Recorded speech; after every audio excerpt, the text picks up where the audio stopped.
Shalom a todos, aqui Jefferson Yamin. Nos últimos vídeos eu falei sobre a alma do homem, se ele é tricotomista, se ele é dicotomista. Na verdade ele é basicamente dicotomista, segundo os textos. Porque existe uma variação de traduções que confunde todo mundo por conta da língua hebraica. E quem traduziu da maneira que lhe convinha, ou de repente não tinha um conhecimento exato sobre tais palavras. Até mesmo porque o acesso às escrituras da época não eram tão grandes quanto é hoje. E eu falei sobre Nefesh, sobre Ruach, sobre Neshama, que são as três palavras que contém no Tanar, na escrita. E eu falei também sobre duas que são invenções do misticismo, das interpretações espirituais, basicamente invenções, ou meras invenções, que foi a Hayá, que é derivada da palavra Chai, vida, Chaim, vidas, e a Yehidá, que é literalmente uma invenção. Falam que é níveis espirituais, nível da alma, quando a pessoa evolui.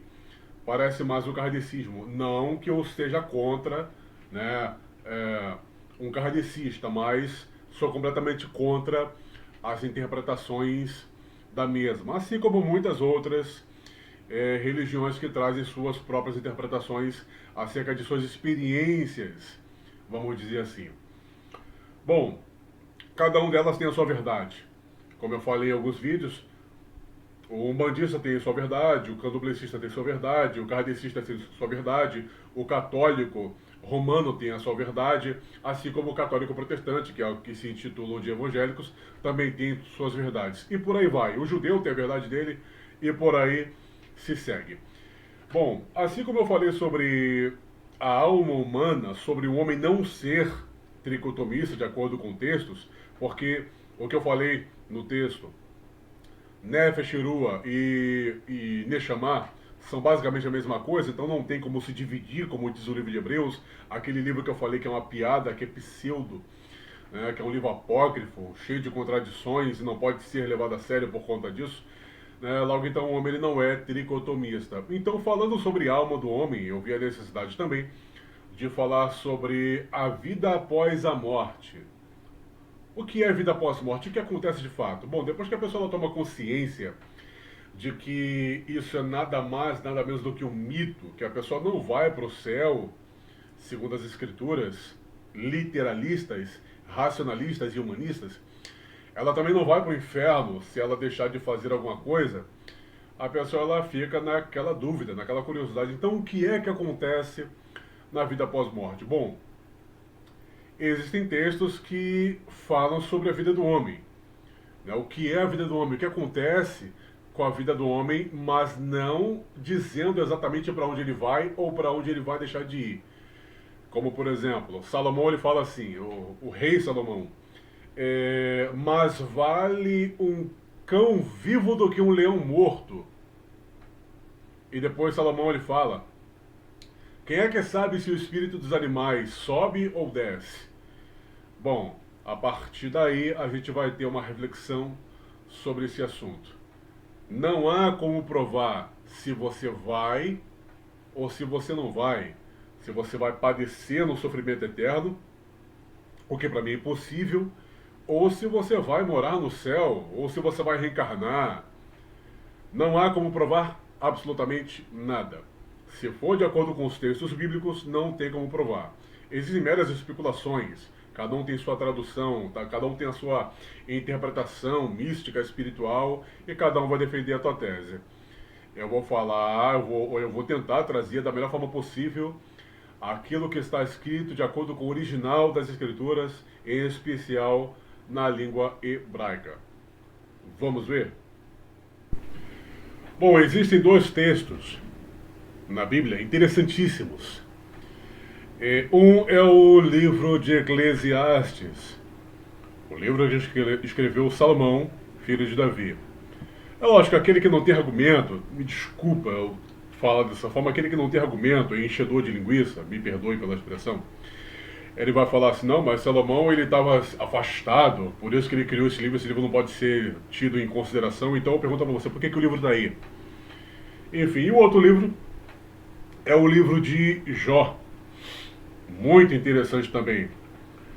O livro de Eclesiastes, ele começa assim no capítulo 1. Eu não estou falando que acredito, tá? Eu estou falando de uma possibilidade, de uma teoria, de uma narrativa. Lógico que essa narrativa de Eclesiastes aqui fala de uma geografia e nós vamos falar sobre isso.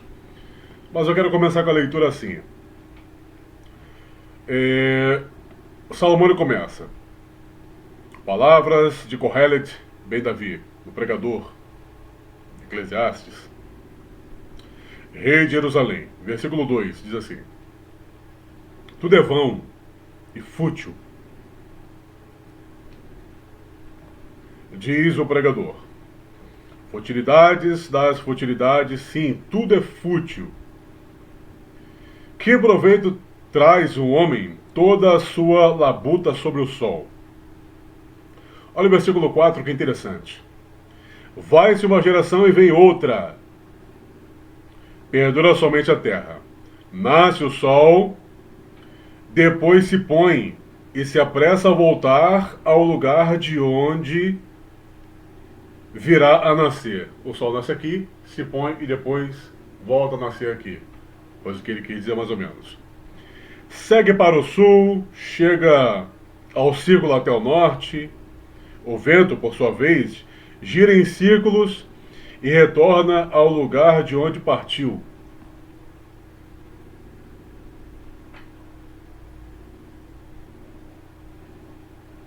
Correm todos os rios para o mar, sem entretanto preenchê-lo. Fluem continuamente para o mesmo lugar.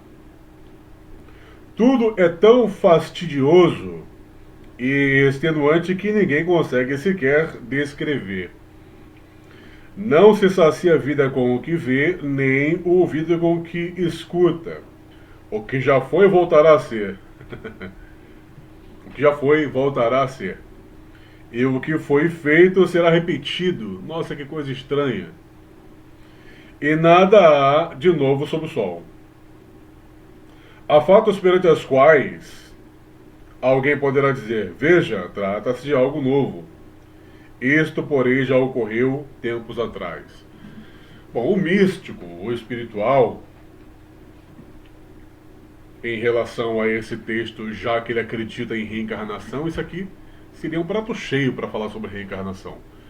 Seria grandioso falar sobre reencarnação nesse texto aqui. Mas isso aqui está falando de uma geografia. Agora quero que você me acompanhe também no livro de Jó, no capítulo 33, no versículo de número 26. Olha só. Ele ora a Deus e ele lhe é favorável. Vê com alegria a sua face e volta a considerá-lo íntegro. Versículo 27. Arrependido, ele declara perante todos: pequei e perverti minha retidão, mas isso não me trouxe qualquer proveito. Versículo 28. Ele redime a sua alma, impedindo-a de seguir para o abismo, e concede novamente luz à sua vida. Vê que Deus pratica tudo isso 2 e mesmo 3 vezes para com o ser humano, para trazer de volta, olha só que coisa interessante, para trazer de volta da cova a sua alma. Ele traz de volta da cova a sua alma, ou seja, a pessoa estava morta, ele trouxe de volta. Para que possa ser iluminada pela luz da vida. Ou seja, a pessoa estava morta e trouxe de volta para que fosse iluminada pela luz da vida, e aqui está falando que Deus faz isso de 2 a 3 vezes. Atenta bem, Jó, e escuta. Fica tranquilo e continuarei a falar. Bom, o texto aqui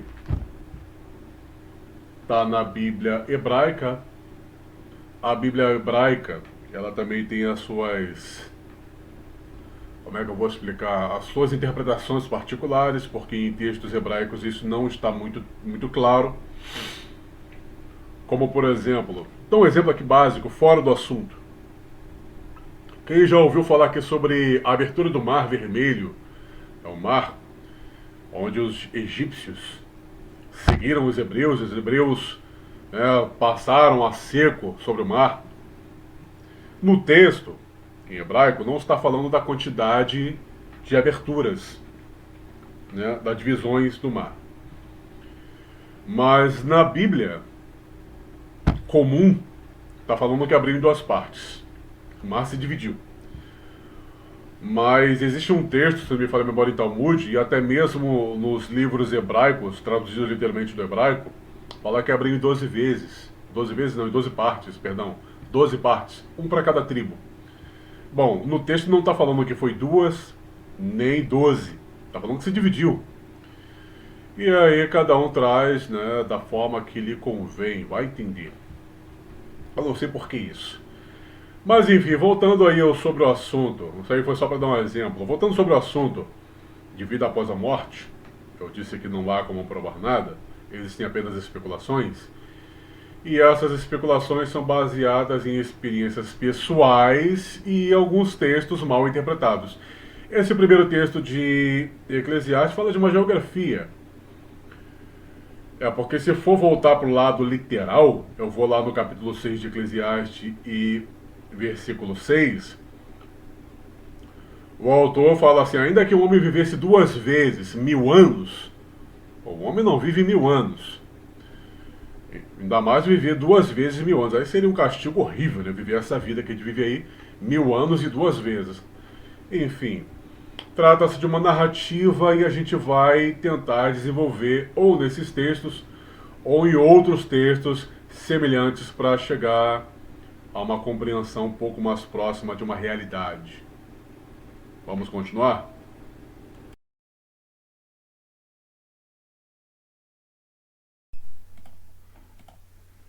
O livro de Eclesiastes, certamente, que desperta uma grande curiosidade por parte dos leitores. As filosofias do sábio, filho de Davi, Salomão, né, nós sabemos, quando ele fala sobre a vida pós-morte, apresenta uma grande recusa da possibilidade de existir vida em um estado intermediário antes da ressurreição. Bom, se é que existe ressurreição, né? Do início ao fim de Eclesiastes, vemos que Salomão segue um princípio e segue essa linha em seus pensamentos. A lógica presente no livro é que não existe vida após morte. A partir disso, é comum vermos o autor igualar a morte dos homens com a dos animais. Vou dar uma pequena pausa aqui para trazer algo que alguns possivelmente vão dizer, né? Eu fui uma vez num seminário, na igreja que eu era. Na verdade foi uma reunião, um concílio, vamos dizer assim, onde tinha um angolano lá, e ele falava sobre Salomão, que Salomão não entendia o caminhar da serpente sobre a rocha, e ele falava assim, Senhor, mas Salomão foi um homem muito sábio, um homem muito inteligente, o homem mais sábio que existiu, como ele não entendia? Se ele não entendia, lógico que eu não vou entender. Aí o mesmo angolano disse que o Espírito Santo falou para ele assim, olha só, antigamente Salomão não tinha o Espírito Santo, hoje você tem o Espírito Santo e você pode entender, porque a sua mente é superior a dele. São coisas que... São coisas que me fazem, né, perder a tampa da cabeça. Aí o indivíduo, o infeliz, vai falar que que a revelação ela vem desse Messias, né? Verdade é só nele. E o mais estranho é que ele se contradiz tanto que chega a perder a minha tampa da cabeça. Mas enfim, não vem com essa não, presta atenção no texto, tá? Presta atenção no texto. Vamos prestar atenção no texto. Desculpa aí a brincadeira, né? É chato falar assim, mas tem coisas que não dá para aturar. Vamos observar esse texto aqui, de Eclesiastes 3, 19 e 20. Porque o que sucede aos filhos dos homens Isso mesmo também sucede aos animais. Ó, tá falando que é a mesma coisa. Ele sucede a mesma coisa, literalmente. Como morre um, assim morre o outro. E todos têm o mesmo fôlego. Lembra de Neshama? E a vantagem dos homens sobre os animais não é nenhuma, porque todos são vaidade. Todos vão para um lugar. Olha só que coisa interessante. Todos foram feitos do pó e todos voltarão para o pó. Todos voltarão ao pó. Bom, independentemente se você acredita que Salomão passou por um desvio de caráter, sei lá, se afastou da presença divina, sei lá qual a interpretação, sei lá o que você ouviu no seu seminário, não sei. Mas o livro está aí. O livro está aí. E Salomão foi um homem muito sábio. Tá? E ele está falando aqui que o homem e o animal vão para o mesmo lugar, vão para o pó. Não está falando aqui que um animal vai levantar as mãos e ter festa no céu. Não, não está falando que é a mesma coisa. As vantagens são mínimas e a gente vai ver isso aí no próximo texto.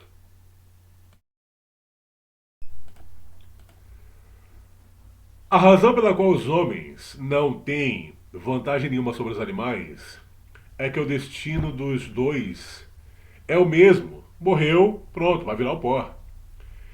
Nisso fica claro que Salomão não cria. Salomão ele não acreditava, literalmente ele não acreditava em uma natureza dualista do ser humano, com uma alma imortal que o diferenciasse dos animais. Isso implica em uma evidente vantagem dos homens sobre os animais. Aliás, já vimos que até aos animais foi designado o mesmo termo. Olha só que interessante. Nefesh Hayah. Lembra dos últimos vídeos que eu falei sobre o homem não ser tricotomista? Nefesh Hayah significa fôlego de vida, o que foi designado aos seres humanos. Tá? Isso a gente vê lá em Gênesis 2, versículo 7.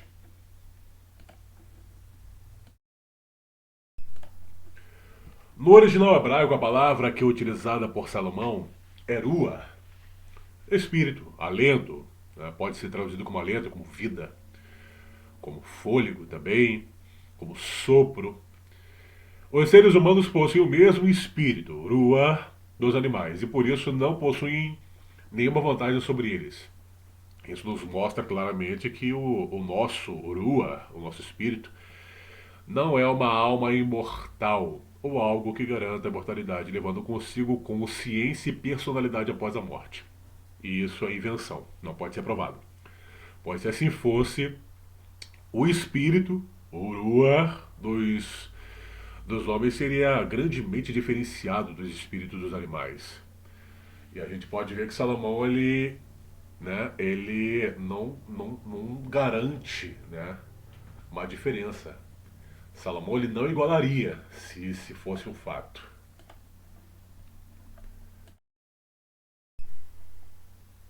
É evidente que em vários aspectos temos vantagens sobre eles. Falo dos animais. Porém, a questão é a natureza e destinos pós-morte. Ambos são absolutamente iguais. Bom, eu gostaria de trazer aqui uma pequena lembrança do passado. Todo mundo erra, todo mundo comete seus erros. Eu também já fiz vários. E os vídeos que eu mostro não significa que eu esteja 100% errado ou 100% certo. Eu estou trazendo um texto racionalista humanista. Mas eu me lembro de um episódio, né, quando eu comecei a entrar no judaísmo, tá? É importante ressaltar que nada contra o judeu, o judaísmo, mas contra algumas interpretações místicas do mesmo, assim como também o kardecista. O kardecista ele tem direito de ser kardecista, é o pensamento dele, é direito dele. Ele tem as experiências particulares dele que fazem acreditar nos possíveis fatos que lhe cercam, nas experiências que ele tem. Assim como o bandista candomblessista, todos eles têm as suas verdades. Estou aqui para trazer um texto humanista e colocar um pouco da minha opinião também. Tentar ser imparcial, vamos dizer assim, mas colocar aquilo que é de minha preferência, que é o texto humanista, racionalista. Uma vez eu preguei que quando Deus criou o homem, soprou sobre ele a lhe chamar, soprou luz sobre ele. E o texto não diz isso. E eu falei que o homem, quando foi criado, o corpo dele era um corpo de luz. E o judaísmo ensina isso. O judaísmo ensina que quando o homem foi criado, Adão no caso, a pele dele era como se fosse nossa unha. Tanto é que quando você for numa sinagoga, você vai ver lá Havdalah, o responsável, lá o rabino, ele vai fazer uma oração, vai acender uma vela e todo mundo vai fazer assim, ó, para as unhas serem iluminadas pela vela. Bom, não vou entrar muito nesse assunto não, que é um assunto complicadíssimo, mas enfim. O porquê que eu falei que o homem era feito de luz, o homem tinha pele. E quando Moisés chegou próximo da divindade, ele retornou ao estado original de Adão, que era luz, e por isso a sua face resplandecia. Eu me lembro que eu utilizei até um texto da Brit Hadachá, onde eu falei sobre Estevão, que parecia um anjo, e Pedro, que foi confundido com anjo porque sua pele brilhava. É tudo interpretação mística, né? Nada pode ser provado. Principalmente essas loucuras, desculpa a expressão. Agora, por que eu utilizei isso? Porque no hebraico, quando a Bíblia fala que, que Deus falou assim, haja luz. Luz em hebraico é or. Or se escreve com Aleph, Vav, Resh. Ora, mas quando a Bíblia fala da pele no mesmo capítulo, ou no capítulo posterior, quando Adão comete o pecado, é pronunciado a palavra or, pele, para pele. Mas a letra começa com Ain, Vav, Resh. Ou seja, or, luz, or, pele. Muda só a primeira letra. Aí se associa, né, que a pele do homem reluzia e quando ele pecou, perdeu a luz. Isso é uma midrash, uma interpretação mística, algo espiritual. Uma interpretação espiritual. Interpretação espiritual, ela não pode ser provada. É uma experiência pessoal de quem resolveu interpretar dessa forma. Dá pra falar que todo mundo comete essas coisas aí. É verdade? Pra mim, não. Pode ser? A gente só vai saber, sei lá, quando a gente vai saber, se é que a gente vai saber. Ok? Vamos dar continuidade. Repare esse texto aqui. E ainda que vivesse 2 vezes 1000 anos e não gozasse o bem, não vão todos para o mesmo lugar. Está o texto aí. Tudo sucede igualmente a todos. O mesmo sucede ao justo e ao ímpio, ao bom e ao puro, como ao impuro. Assim ao que sacrifica como que não sacrifica. Assim ao bom como ao pecador, ao que jura como ao que teme o juramento. Estão todos no texto. Seguindo essa linha de raciocínio, Salomão diz também que o destino pós-morte dos tolos é a mesma coisa, tanto do tolo quanto do sábio. Ou, da mesma forma que o sábio morre, o tolo também morre. E o que o destino dos mesmos é exatamente o mesmo. Que o destino dos homens é o mesmo que o dos animais, e que todos vão para o mesmo lugar pós-morte. Salomão não diferenciava o destino, tanto do ímpio quanto do morto, quanto de um animal. Isso fica muito claro aí nestes textos.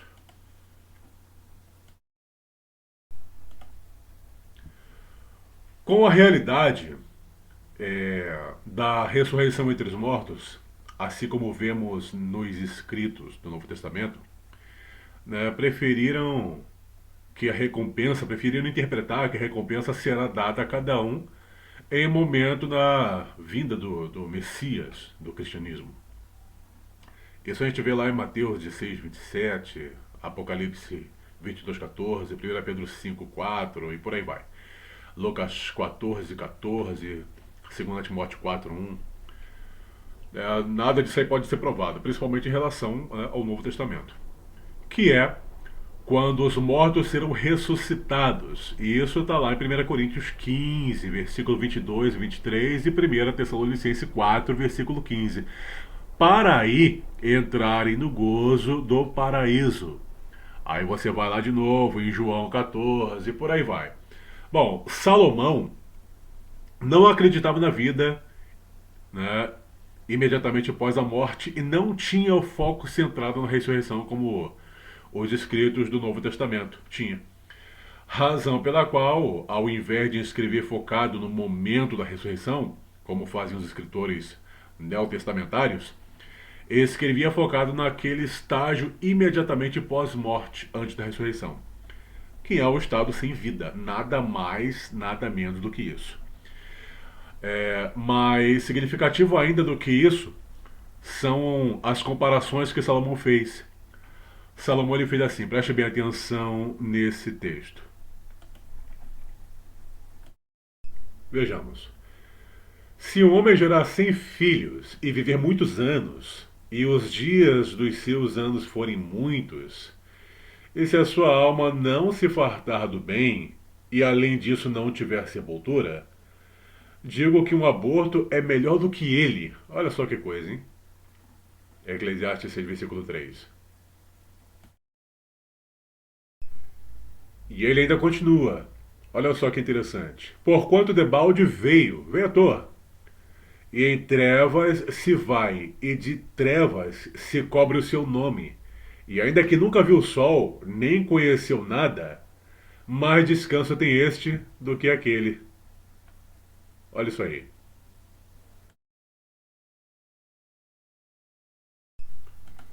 Bom, eu tenho minhas dúvidas sobre o livro de Daniel, mas não vou falar sobre o livro de Daniel agora não. Isso aí talvez seja numa próxima. Daniel 12, versículo 2 fala que muitos dos que dormem no pó da terra, despertarão, uns para a vida eterna e outros para a vergonha e desprezo eterno. Mas enfim, enquanto Daniel fala isso, Salomão fala em Eclesiastes 9, versículos 5 e 6, assim: porque os vivos sabem que hão de morrer, mas os mortos não sabem de coisa alguma, nem tampouco terão eles recompensa. Olha só que interessante. Mas a sua memória fica entregue ao esquecimento. Também o seu amor, o seu ódio, a sua inveja já pereceram. E já não tem parte alguma para sempre. Olha só. Em coisa alguma do que se faz debaixo do sol. Está lá em Eclesiastes. E a gente compara aí com o livro de Daniel. Aqui a gente falou sobre o estado do sono. E o que se pode dizer sobre esse estado do sono? Ele é evidente das narrativas poéticas quando se diz que os mortos nada sabem. Porque da morte não há lembrança de ti. No Sheol, quem te louvará? Terlim, Salmos 6:6. Tu, tudo, quando te vier uma hora a fazer, faz conforme as tuas forças. Porque no Sheol, no lugar dos mortos, para onde tu vais não há obra, nem projeto, nem conhecimento, nem sabedoria alguma. Está lá em Kohelet. Né? Tem Eclesiastes 9, versículo 10. Passagens como acima podem ser interpretadas de duas maneiras. Uma seria a de que os mortos não têm consciência de absolutamente nada e que mesmo os pensamentos ficam adormecidos. Outros entendem que, como ocorre no sono, o que acontece é uma desconexão das coisas desta vida e um estado de inatividade sem que necessariamente haja ausência de consciência.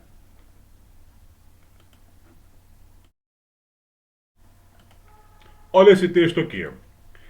Entre ti não se achará quem faça passar pelo fogo a seu filho ou sua filha, nem adivinhador, nem prognosticador, nem agoureiro, nem feiticeiro, nem encantador, nem quem consulte a um espírito adivinhador, nem mágico, nem quem consulte aos mortos, pois todo aquele que faz tal coisa é abominação a Hashem. E por essas abominações, Hashem, teu Elohim, os lança fora de diante de ti. Está em Deuteronômio, Devarim 18, versículo 10 a 12. Ih, sumiu. Enfim, quem lembra de um texto lá em Samuel, onde fala que o rei Saul foi atrás de uma feiticeira pedir que a mesma trouxesse o profeta Samuel para que ele pudesse consultar. E a mesma, ao realizar o seu ritual, ela falou assim: ó, veja um Deus, veja um Elohim que sobe do abismo. E de repente Saul começa a conversar ali com Samuel. Bom, existe um artigo, pode ser que em um dos vídeos eu lance esse artigo em, no YouTube, que fala que naquele narrativa, né, naquela narrativa foi apenas um surto de Saul. Mas enfim.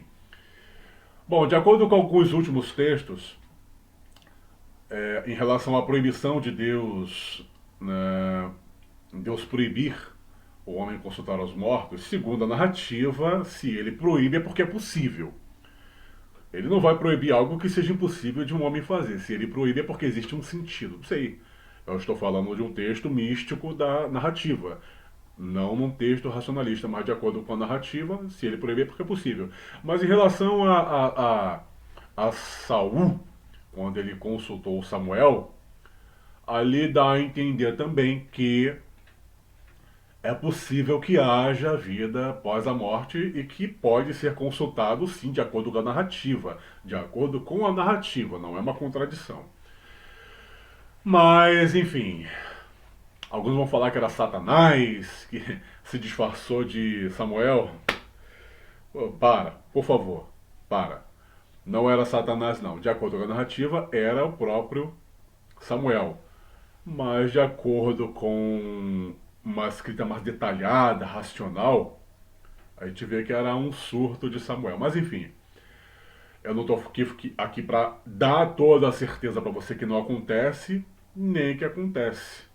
Acontecendo ou não, a gente só vai saber, né, quando a gente estiver vivendo essa situação. Ou, de repente, não sabe de nada. Enfim, fica aí uma tentativa de um esclarecimento sobre vida após morte. Se você gostou, dê like. Se você não gostou, você me perdoa, por favor. Só estou aqui trazendo uma interpretação racional, uma exposição humanista de textos bíblicos referente à vida após morte. Shalom. Shalom.